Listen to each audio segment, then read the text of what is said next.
মিন্টু এদিকে আয়। আপনি তার কাপড় পুরে আসছেন কেন? আরে সেম কাপড় পরে ভিক্ষে করে বেড়াচ্ছে, তুই চিন্তা কর আমার মান সম্মানটা কোথায় যাচ্ছে। এত দয়া লাগলে নিজের একটা কামিজ দিয়ে দেন, কামিজ পরে ভিক্ষে করবে না।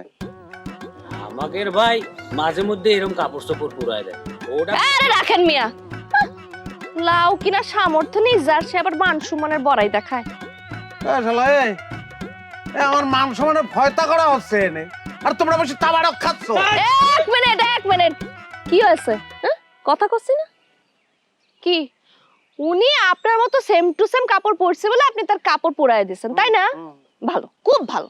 তালি পরে কিন্তু আমার মান সম্মান আপনার থেকে বেশি, কারণ আমার বাড়িতে কিন্তু এইরকমই একটা ক্যারাম বোর্ড আছে, আর আপনার হিসাব অনুযায়ী এই ক্যারাম বোর্ড তো এখানে থাকতে পারবি না, এই তো ভাঙা দেওয়া লাগবে। মিন্টু শুরু কর। এই তোরা মিটুরে শুরু কর। হাতে এক্সপ্রেসে কয় দিছি কিন্তু পেপার স্প্রে কুষ্টিয়া শহর থেকে কিনে আনাইছে। এই স্প্রে যদি এক ফোঁটা চোখের মধ্যে যায় না, তালি পরে কিন্তু একসাথে চোখের মধ্যে কিছু দেখা যাবে না, চোখের মধ্যে অন্ধ হয়ে ঘোরা লাগবে না, বুঝা গেছে? চোখের মধ্যে কিন্তু দিয়ে দিব করা নাই, কাইতে পড় কাইতে পড়। মিন্টু শুরু করে। শুরু কর ভাই, শুরু কর।